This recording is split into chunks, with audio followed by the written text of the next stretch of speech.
Welcome to Fonts Learn. In this video, I'll show you how to format DataGridView as a material design.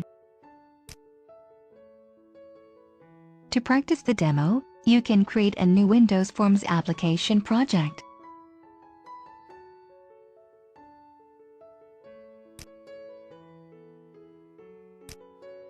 Next, drag DataGridView and label controls from your Visual Studio toolbox into your form designer.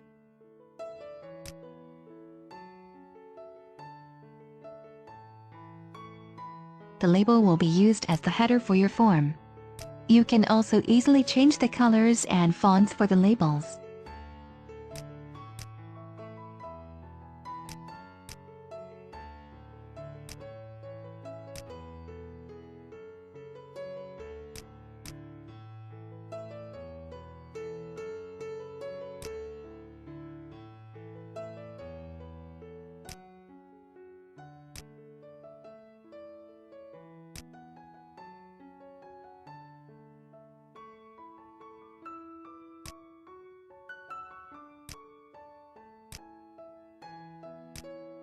If you're designing a form that the user can resize at runtime, the controls on your form should resize and reposition properly. To resize controls dynamically with the form, you can use the anchor property of Windows Forms controls. The anchor property defines an anchor position for the control. When a control is anchored to a form and the form is resized, the control maintains the distance between the control and the anchor positions. Next, select your DataGridView control, then click on the alternating rows default property, and change your background color. Tabular data is often presented to users in a ledger-like format where alternating rows have different background colors.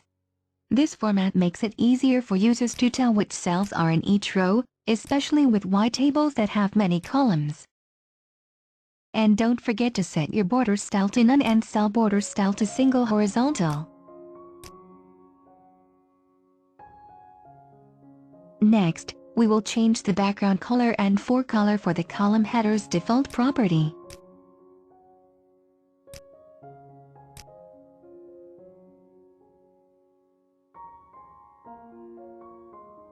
You can specify default cell styles for the entire control and for specific columns and rows.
Next, select your DataGridView, then add a data source to your DataGridView control.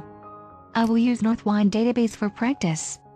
If you don't have the Northwind database, you can watch the video I uploaded on how to download and install the Northwind database into SQL Server.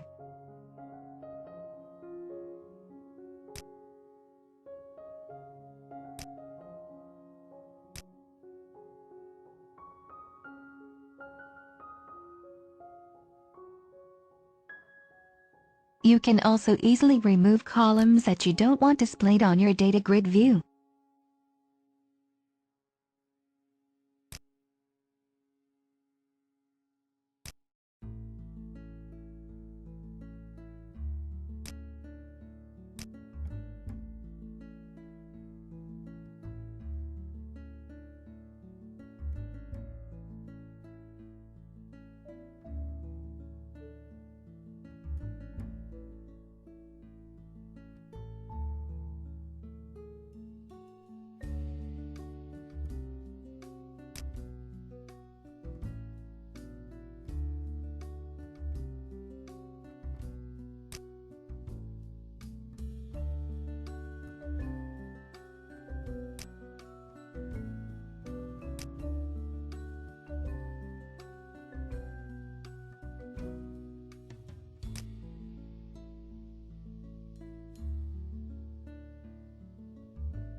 Thank you for watching this video and don't forget to subscribe to my channel.